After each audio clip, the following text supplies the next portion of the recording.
success ang love life, ang totoong sikreto ay ang pagpili sa isa't isa, anuman ang pagdaanan.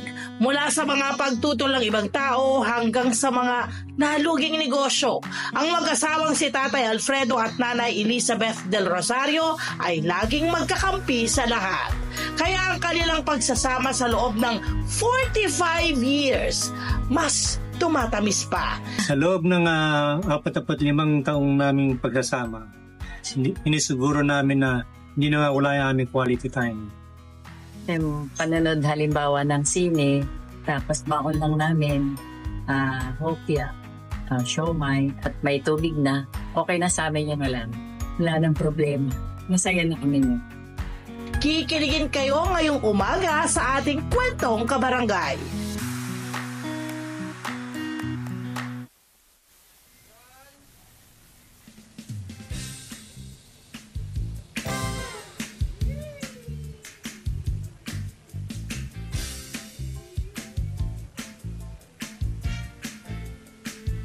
Ay, grabe naman yan. Ang aga namang pang-inggit. Bakit ho ganon?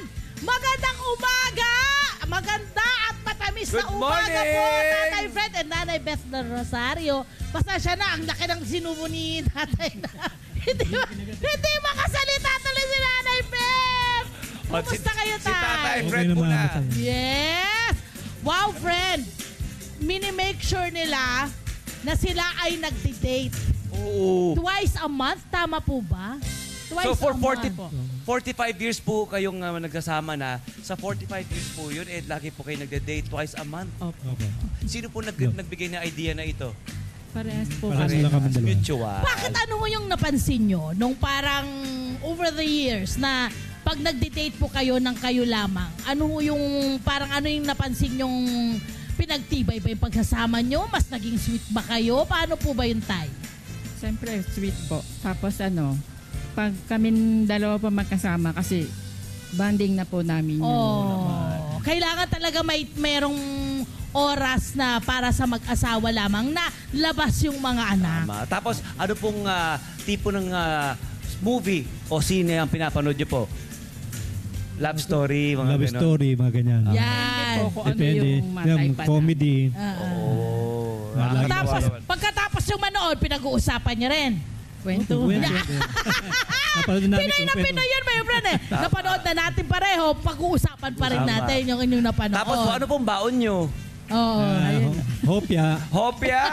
Hopya. Magkakasundo po tayo. Mahilig sa hopya. Magkakasundo tayo, Tatay Fred. Mahilig ko sa hopya. Oo, Pinipinan ko na nga po itong hopya dala nyo. Napakahilig sa hopya niyan. Kahit anong hopya kaya po niyang kainin. At siomay. Siomay. Sino naman ba gusto ng siomay? Oy! Ba't ganyan? Nakakano naman. Joms! Gising na Joms. Baby, baka naman, no? Tinan nyo, for 45 years, hopya at siomay, okay na sila. Oo naman. Ayan. Pero sa 45 years po na yon, syempre hindi ho talaga walk in the park ang pagiging mag-asawa, no? May mga challenges. Hindi mawala yan. Ano yung pinakamatinding challenge po sa inyo bilang mag-asawa? At paano po ninyo nasolusyonan yung challenge na yon? Kasi kami pagka hindi kami nagkakaroon kami ng alitan, hindi naman mawawala talaga yan eh. Totoo po. Give and take lang kami dalawa. Kung ako mainit, lalamig siya. Okay, lalayo muna siya. Lalayo muna. Ganun din ako. Ganon din, palitan. Ayun talaga, friend eh. Talagang merong magbibigay. Tama. Hindi pwedeng pareho kayong i-insist nyo kung ano yung gusto nyo. Tama. Kasi hindi kayo magkakaintindihan. Oo, di ba? Pero nga rin silang sinasabi, huwag kayo magsigawan unless nasusunog ang bahay. Di ba? Sabi, totoo. Oo ba? Gusto ko yun Totoo, tama yung sinasabi mo. Benta sa'yo yun. Totoo. Eto na.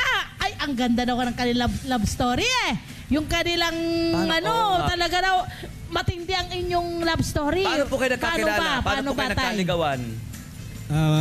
Magkabarkada kami. Barkada kayo. Okay. Tapos po?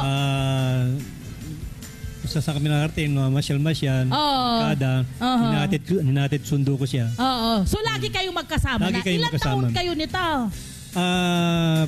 Bata pa, mga high school. High school ma. High school pala, high school. Buti High naman. Buti na. Hindi kasi no, yung mga lumang ano natin, di ba?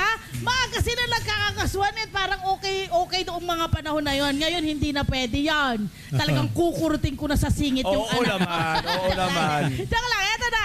At yon ay ipinaalam niyo po ba sa mga magulang niya? O makyat po ba kayo ng ligaw? Gano'ng katagal ang ligawan, tay? Matagal din. Ilan? Gano'ng katagal, nay? Matagal din. Matagal din po. Nanligaw? 1 taon. 2 taon siguro. 2 taon! Aba, oh! Hoy! Good boys! Girls! 2 taon. Ay, nako!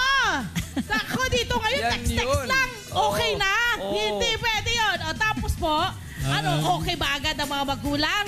Okay, lagi kami lagi umabot ng pupunta sa 2 kanila. Oo. Everyday po kasi nasa bahay yan eh. Lagi siya nasa bahay. Tinututukan Nakikikain ka na rin, Dan. Hindi naman. Tapos ano po ang reaksyon ng mga magulang ninyo nung umakyat siya ng ligaw? Ay, yung mga parents naman Oo. namin, hindi naman sila yung Stricto. masyadong mahigpit. Pero yung lola po namin yung ano. Stricto. Dumating daw po ba sa mga oras na pinaglalatagan na po kayo ng... Banig. Yung lola po ko yung po. Lola niya raw. Yung lola. Kasi inabot na ako ng gabi. Kumawa na, dyan sila, nagkukwentuhan sila. Sabi ng lola, hindi ba baka uwi? Tulog na. Doon sa harapan Gano'n na gano'n? Ano talaga. Ano ang ginagawa niyo pag nilalatagan na kayo ng banig? Ginagawa ko na, lumalabas na lang ako na. Nagpapaalam na ho Papaalam kayo. na ako. Ayan. Akala ko nakikitulog na rin Lipid po na kayo. kumuwi noon. Akala ko nakikitulog na rin kayo eh. Tabi tayo. Diba? Okay. Paano nyo na nakumbinse ang lola nyo na ikaw, lalo ka na, tay, na seryoso po kayo kay kay nanay? Si Lola naman ano sa akin, mabait naman Boto sa akin. naman. Mabait naman sa kanya. Mabait naman. Kasi gusto rin siya. Wala naman akong pinakitang hindi maganda sa kanila yun lahat. Oo. Tapos, mabait naman friend, kasi siya. nagsumikap talaga si tatay.